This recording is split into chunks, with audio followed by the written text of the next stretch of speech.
Hi again. So the IEP I observed was for a 10th grade 15-year-old male student. The IEP was held via Zoom and included 10 attendees, including myself. And all who attended the meeting except for me were key players in this process. Something that I did find interesting was how the student wasn't present in this whole process. I have attended, or I've been part of an IEP before. I served as a translator, and at that time we did have the student present. So I was left wondering whether the student is supposed to be there or not, or if they're able to make it, then they would be present. So this student, he either lived in a foster home or a group home. It wasn't made clear which one. Well, this being the case, the house manager was present during the meeting, and attendees also included his case manager, a sped teacher, which was something new that I learned. I was under the impression that case managers were just case managers and hired just to be case managers, but in fact, they are teachers on the campuses at the school sites. Also, the school nurse was present, the school psychologist, the academic counselor, vice principal, and then a representative of the Central Valley Regional Center. And this is a local agency that supports people with developmental and intellectual disabilities. There were also a few other people present, however, they did not make a point to say what their titles were, so I wasn't able to capture that information. So the last time the student had an IEP was back in 2019. He most likely didn't have one in 2020 due to COVID reasons. So since this was back in 2019, it was a bit outdated, and this was probably the biggest change in his IEP, in the student's IEP. One, the fact that he was classified as being social emotional. He was categorized differently for social emotional. He was labeled as emotionally disturbed.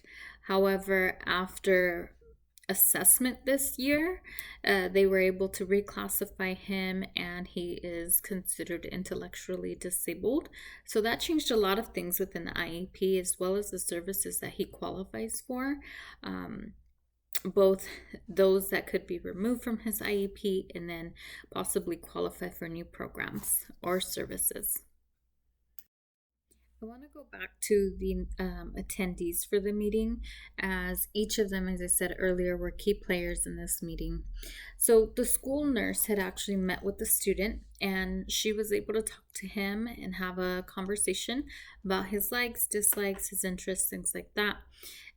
Also, medication that he's taking and how things are going for him.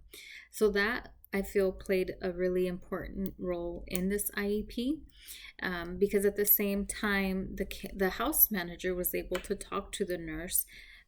They were allowed to be in the same space together and given that opportunity to talk to one another, and basically everybody be on the same page, including like I said, the house manager, case manager, the school psychologist, the nurse, academic counselor, the vice principal, and the other attendees. Everybody was on the same page. So maybe there was information that the case manager didn't know as far as medication that the student had been taking. So now that that was clear, they know the student is on medication and for what reasons, right? So the school psychologist that was present, something I learned from this whole process is that her piece played a very important role, a key role in the change of the IEP. And that is because a lot of the work that she had done, which was assessment, it changed the path of his IEP. It changed a lot of things, right? But a lot of this was data driven. So that assessment that had been done, it was data to convey his intellectual disability. They assessed him for cognitive, academics, conceptual, and adaptive skills. So all of that played an important factor in determining his reclassification, if you will. So the school psychologist reported several things, several findings. As I said, she assessed the student for cognitive abilities, and then she made a really good point in that the student, because he had been from different home to different home, foster or group home, the setting changed. So that means back in 2009, wherever he was residing at the time, that environment there could very well have been different from where he is now. He possibly feels a lot more comfortable in his home as they've seen a lot more progress. Also, something else to note was that everybody at the school site, those that work with the student, they all had positive things to say about the student as far as his progress. Now, at the home, things were very different.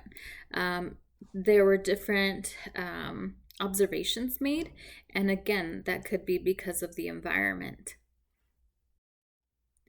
So everybody there at the IEP, I think being able to hear both sides, how the student is at home versus how he is in school, I think that gave everybody a better understanding of how the student's behavior, his character, and things like that. In fact, at the beginning of the meeting, the case manager said, this is very strange because the IEP that I'm looking at, what's documented here, doesn't match up with the student that I know. And the case manager repeated this several times throughout the meeting. The house manager also said that yes, a lot of this information was very outdated, that the student has made tremendous progress. He went from being somebody that didn't enjoy sports to now he's on the soccer team, has tried out for the basketball team. So he's definitely made strides. Something important to note too with the IEPs, it's not something negative, a negative approach to supporting the student. In fact, it's very positive. Whether it goes the way that the parent or the student wants or not, it's positive in that everybody's there to support the student, to really take in the best interests of the student. What I appreciate too, is that the teachers were listing the students' strengths, and this was all reported by the school psychologist and is included in the IEP. They talked about the student's strengths, that he was able to advocate for himself, that he was vocal. He didn't cause disruptions. He put time and effort into his classes, into his work, and he asked for help when he needed it. So that self-advocacy was very important. Another thing that was discussed were the difficulties that the student faces. For example, writing and spelling. That seems to be an area that the student struggles in, and that relates to the student's intellectual disability. Now, they also talked about modifications and accommodations that they can make for the student. For example, sitting next to the teacher. That was an accommodation that they were making. Is also another thing was also taking a calm approach with the student. Even though the student is no longer deemed emotionally disturbed, this tactic, or this strategy, I should say, has really helped the student. Lastly, I do want to go back to what the house manager had said, how this information was so outdated. Same thing that the case manager had said, right? Something that really caught my attention is how the student before was reported to be non-compliant, a lot of non-compliant behavior, would leave school or would leave the home. So a lot of these behaviors, though, it's something that he surpassed, the student surpassed, and got better at. They didn't have reports of him sneaking out or ditching class or leaving classes. In fact, his attendance was great, has been great. As far as non-compliant behavior, this is no longer an issue. So this makes me think too of these IEPs, if they're so outdated, what practices are still being done, and how does that impact the student? Does it have a negative impact on the student if they're being labeled as a non-compliant student? Is that, in fact, could that hurt the student in the school setting or at home? So, all in all, this was a very positive IEP. The student was reclassified. He made progress, and now that he's reclassified, he can receive services are more that will be more beneficial to him and for his needs.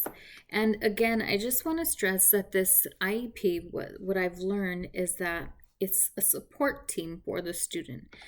They're advocating for the student. If there are any concerns, which in this IEP, it didn't seem like there were many concerns. There weren't really any. Student is healthy. Student has been making progress, continues to make progress, and goals were set. And these were goals that the student also has been trying to get to. So overall, like I said, it was a positive IEP. Everybody was on board with the changes, and they're just going to continue to support the student.